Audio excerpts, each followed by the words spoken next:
Hi, this is Andrew Egger with the Bulwark. There's so much stuff to talk about, so many crazy things the Trump administration's doing right now. Every once in a while, they make it easy on us. They combine two of their outrages into an outrage that is greater than the sum of their parts.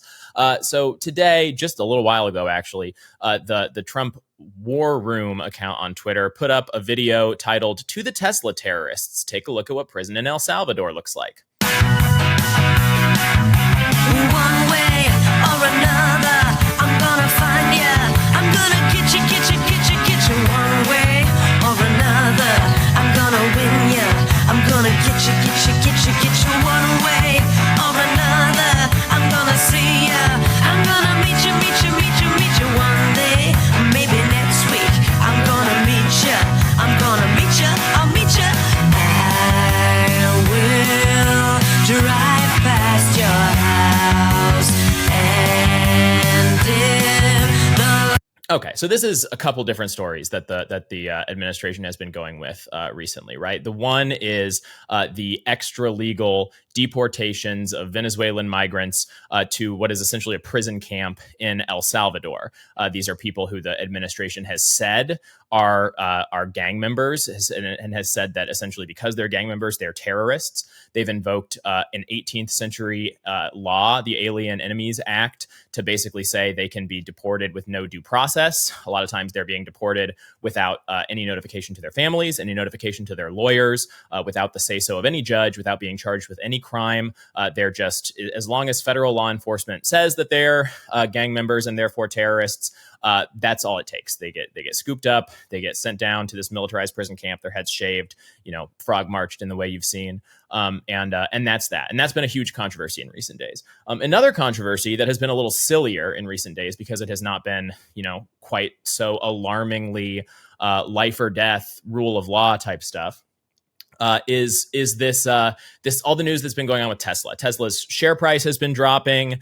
Elon Musk has been in a big snit about it because he sold a bunch of electric cars to a bunch of well-meaning liberals over the last decade, and now they all kind of hate him and his brand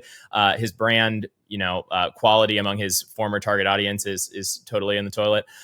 So this has been a bad thing. But what the White House has been messaging on is not that people are just sort of boycotting Tesla and no longer buying their cars and that their market share is shrinking and people can't offload them, and that's why the share price is going down. They have been focusing on the handful of situations where people have, say, vandalized Tesla dealerships and things like this. You may have seen footage on Fox News or that's just bouncing around the internet of cars on fire in a handful of places. This is not an incredibly widespread phenomenon, but the Trump administration has been leaning into this because they want to portray this narrative of kind of like mass left-wing violence against poor innocent Elon Musk and his dealerships. So what's kind of amazing about this video, you see the tweet, the bleat there from Donald Trump up on the screen. I look forward to watching the sick terrorist thugs get 20-year jail sentences for what they are doing to Elon Musk and Tesla. Perhaps they could serve them in the prisons of El Salvador, which have become so recently famous for such lovely conditions. So first of all, obviously just glorifying in kind of like the horrific standard of living of this place that he has now again unilaterally sent a bunch of Venezuelan migrants to, people again who have not been accused of crimes, who are ICE is essentially saying are gang members based on things like the tattoos that they have and pictures from social media and things like that.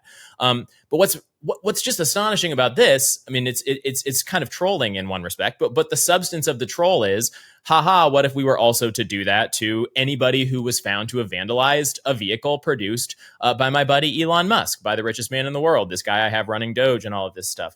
And it's just this astonishing thing, right? I mean, he's literally getting up there. He's literally saying, we are going to treat these people like terrorists. We're going to treat vandalizing these vehicles as acts of domestic terrorism. And we're going to say that unlocks a lot of powers for us to treat these people with less rights, with less due process than U.S. law affords to criminal defendants. And yes, it's a joke, right? I mean, it's a ha-ha, he-he, look how funny it is to like think about doing state violence against our enemies in this way. Everybody's, all his people are having a good time clowning on it online and everything. So in a sense, it's a joke. But this is a thing we see with Trump over and over and over again, is that it's a joke until it's not, right? It's funny until we decide it's serious, and they get to kind of dance around it for a long time. They get to say, oh, like look, we're triggering the libs. Look how triggered they are, haha.